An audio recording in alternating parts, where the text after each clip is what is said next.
Ada seorang anak muda yang setelah perayaan Ekaristi menemukan sebuah dompet dan ada beberapa lembar uang di dalamnya. Lalu dia datang dan bertanya kepada pastor, "Pastor, saya menemukan dompet, ini mau diapakan?" Lalu pastor berkata, "Kembalikan kepada pemiliknya."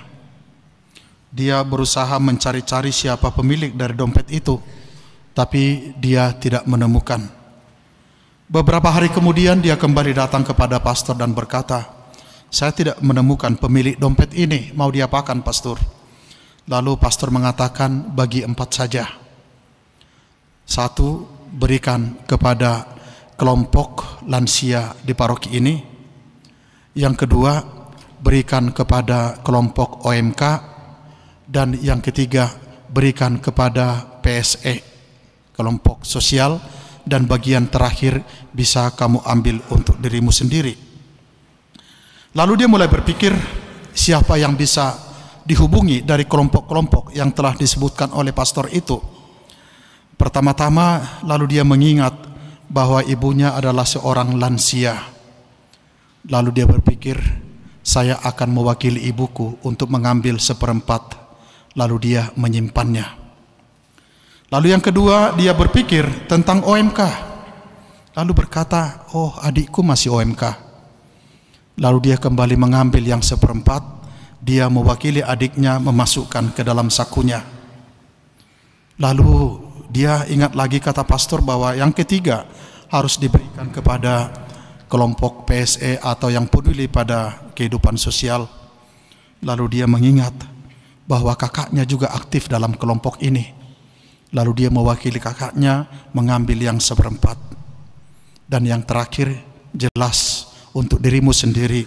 Lalu dia mengambil yang 1/4 itu. Pada akhirnya semua masuk ke dalam sakunya. Bapak, Ibu, dan saudara-saudari yang terkasih, saya membuat judul permenungan hari ini, "Di surga akan banyak kejutan." Kisah Injil hari ini membawa kita pada permenungan yang mendalam antara si kaya yang hidup mewah setiap hari dan Lazarus si miskin yang penuh luka dan hanya berharap remah-remah dari meja tuannya. Lalu tadi dikisahkan bahwa setelah mereka meninggal terjadi kejutan yang luar biasa. Lazarus berada di pangkuan Abraham di dalam surga, di dalam sukacita. Sedangkan orang kaya itu dikisahkan justru masuk ke dalam penderitaan yang kekal. Saudara-saudari terkasih, surga ternyata penuh dengan kejutan. Bisa jadi orang-orang yang kita kira pasti masuk surga justru tidak ada di sana. Mungkin kalian berpikir bahwa saya akan masuk surga. Hati-hati terkejut, siapa tahu saya tidak ada di sana. Atau mungkin orang-orang yang kalian anggap hina, yang tidak berharga, justru mereka nanti akan duduk di sana. Ini kejutan yang lain. Dan mungkin yang paling mengejutkan adalah ketika Anda menemukan bahwa diri Anda pun kehilangan kesempatan untuk masuk surga. Lalu Anda mulai menangis, menyesal segala-galanya. Tentu harapan kita adalah sebaliknya, bahwa Anda, kita semua akan masuk di surga. Amin. Walaupun saya percaya tidak akan ada yang mau berangkat duluan. Atau ada yang mau berangkat sekarang? Belum, kita tunggu waktunya.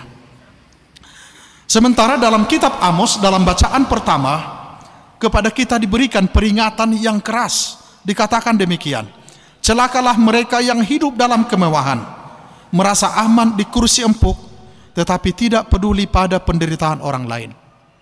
Ini ada hubungan sebab akibat. Jangan nanti Anda yang merasa punya mobil mewah, lalu langsung merasa, "Aduh, aku celaka." Atau Anda sama seperti saya, punya kursi yang empuk, lalu merasa masuk neraka. Tidak. Ini sebuah pernyataan sebab akibat. Mereka yang hidup dalam kemewahan atau yang duduk aman di kursi empuk, tetapi tidak peduli pada penderitaan orang lain. Santo Paulus dalam surat kepada Timoteus dalam bacaan pertama menasihati kita agar kita tidak mengejar keadilan, agar kita mengejar keadilan, mengejar kesetiaan, mengejar kasih, dan juga hidup dalam kelemah lembutan, bukan terikat pada hal-hal yang fana. Mau dikatakan adalah semua bacaan-bacaan ini mengarah pada satu pesan yang sama, yakni hidup adalah ujian kasih.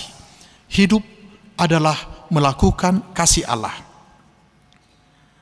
Yesus tidak pernah berkata bahwa menjadi kaya itu dosa. Atau Bapak Ibu pernah mendengar? Saya kira tidak. Saya tidak pernah mendengar bahwa Yesus berkata bahwa menjadi kaya itu dosa, tidak. Karena kekayaan adalah ciptaan Allah dan bisa dipakai untuk kebaikan. Tetapi yang perlu kita garis bawahi adalah kekayaan bisa menjadi berbahaya ketika kita menjadikan itu sebagai pusat dari hidup kita. Kekayaan bisa menjadi berbahaya ketika itu hanya kita gunakan untuk pemenuhan keinginan diri kita sendiri. Jika Anda memiliki kekayaan, Anda ada dalam situasi berbahaya jika Anda tidak peduli pada mereka yang menderita di sekitar kita. Orang kaya dalam bacaan Injil yang kita dengarkan tadi nampaknya orang baik di mata dunia. Dia tidak mengusir Lazarus walaupun ada boroknya, bahkan dikatakan sampai dijilati anjing. Orang kaya itu tidak mengusir dia. Orang kaya itu tidak menendang Lazarus, mengusir dia, tidak. Juga orang kaya itu di dalam kitab suci tidak dikatakan bahwa dia menghina Lazarus, tidak. Tidak mencemooh Lazarus. Tetapi satu hal yang membuat dia ada dalam posisi sulit adalah dia tidak melakukan sesuatu untuk menolong Lazarus. Problemnya adalah orang kaya itu tidak melakukan sesuatu untuk menolong Lazarus. Maka dengan demikian, dosa terbesarnya adalah dosa ketidakpedulian. Inilah yang disebut dengan dosa kelalaian. Tahu bahwa ada orang yang menderita, tahu bahwa ada orang yang lapar, tahu bahwa ada orang yang kesepian, tetapi kita memilih diam dan sibuk dengan kenyamanan diri kita sendiri. Sekali lagi, tahu bahwa ada orang yang lapar, menderita kesepian, tetapi kita memilih untuk diam dan sibuk dengan kenyamanan diri kita sendiri. Bapak, Ibu, dan saudara-saudari yang terkasih, kekayaan yang kita miliki sekecil atau sebesar apapun bukan hanya milik kita pribadi. Itu adalah rahmat dari Allah. Saya ingat bahwa ada cukup banyak orang yang datang kepada pastor untuk berdoa memohon berkat akan mendapatkan pekerjaan dengan harapan dia bisa meningkatkan kualitas hidupnya. Lalu kita lihat apakah setelah dia mendapatkan pekerjaan itu dia masih datang kepada Allah untuk memohon berkat. Harta adalah sesuatu yang dititipkan Allah kepada kita, yang seharusnya bisa menjadi berkat bagi orang lain. Setiap kali kita berbagi, sesungguhnya kita sedang membangun jembatan menuju surga. Setiap kali kita mau solider dengan orang-orang yang membutuhkan, pada saat itu kita sedang membangun jembatan menuju surga. Sebaliknya, setiap kali kita menutup mata, setiap kali kita memalingkan wajah dari orang-orang yang membutuhkan, sesungguhnya kita sedang menggali lubang yang memisahkan kita dari Allah. Kita sedang menggali lubang yang memisahkan kita dari Allah. Kisah nyata pernah terjadi ketika dunia memiliki cadangan makanan yang berlimpah, tetapi orang tetap kelaparan karena distribusi yang tidak adil. Masalahnya bukan kurangnya makanan, melainkan kurangnya hati yang mau berbagi. Dunia ini, bumi ini cukup menyediakan makanan bagi semua orang.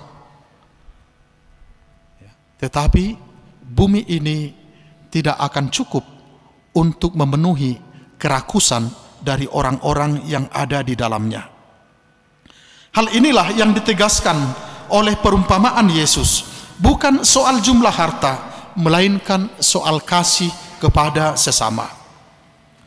Bapak, Ibu, dan saudara-saudari yang terkasih, hari ini Lazarus hadir dalam banyak wajah. Dalam wajah anak-anak jalanan yang tidak bisa bersekolah. Lazarus hadir dalam keluarga-keluarga miskin yang mengalami kesulitan untuk memenuhi kebutuhan dasar sehari-hari. Lazarus hadir dalam diri orang lanjut usia yang ditinggalkan oleh anak-anak mereka. Lazarus hadir dalam tetangga kita yang merasa kesepian. Lazarus hadir dalam diri teman kerja kita yang butuh disapa. Lazarus hadir dalam anggota keluarga kita yang merasa tidak dicintai. Mau dikatakan adalah Lazarus ada di sekitar kita, tetapi kita lebih sering memilih untuk pura-pura tidak melihat mereka. Kita lebih sering memilih untuk memalingkan wajah dari mereka. Bunda Teresa dari Kalkuta pernah berkata, kemiskinan terbesar adalah perasaan atau merasa tidak dicintai.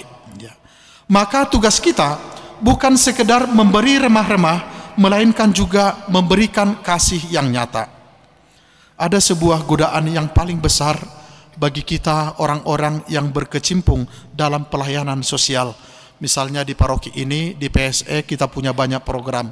Ada nasi pincuk, ada sembako murah, ada bantuan uang sekolah, ada pelikan, ada juga bantuan yang langsung diberikan dari sekretariat, dan lain sebagainya. Tetapi kita yang menyalurkan bantuan juga sering bisa jatuh ke dalam ini hanya sebuah pelayanan. Kita bisa kehilangan kasih. Ya. Kemarin seseorang berkata, Pastor, mungkin bagus kalau selalu diingatkan bahwa kita para pelayan itu membutuhkan katakanlah sebuah hal yang mengingatkan kita kembali bahwa kita sedang melayani.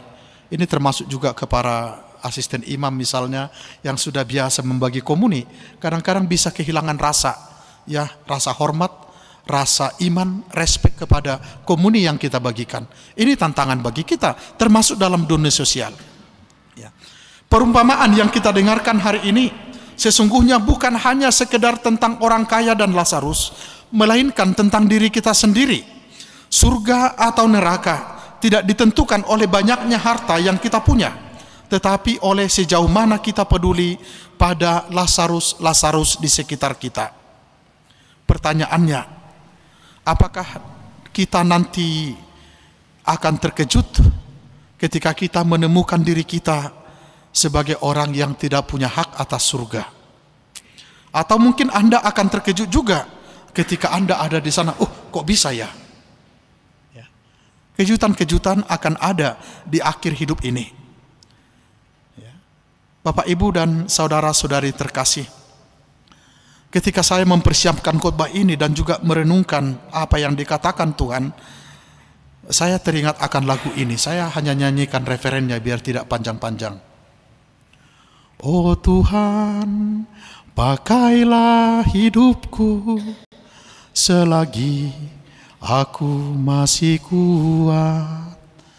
Bila saatnya nanti ku tak berdaya lagi, hidup ini sudah jadi berkat. Saya pengen Anda menyanyikan sekarang, tapi saya takut terlalu lama, nanti nyanyikan di rumah saja. Tetapi mau dikatakan dengan lagu itu adalah, mari Bapak Ibu, ya, hidup ini adalah kesempatan bagi kita melayani Tuhan dalam melayani sesama. Semoga ketika kita sudah tidak berdaya, kita bisa berkata, Tuhan, hidupku sudah menjadi berkat bagi Lazarus yang saya temui. Terakhir, kasih kepada orang miskin bukanlah sebuah pilihan tambahan dalam kehidupan murid Tuhan.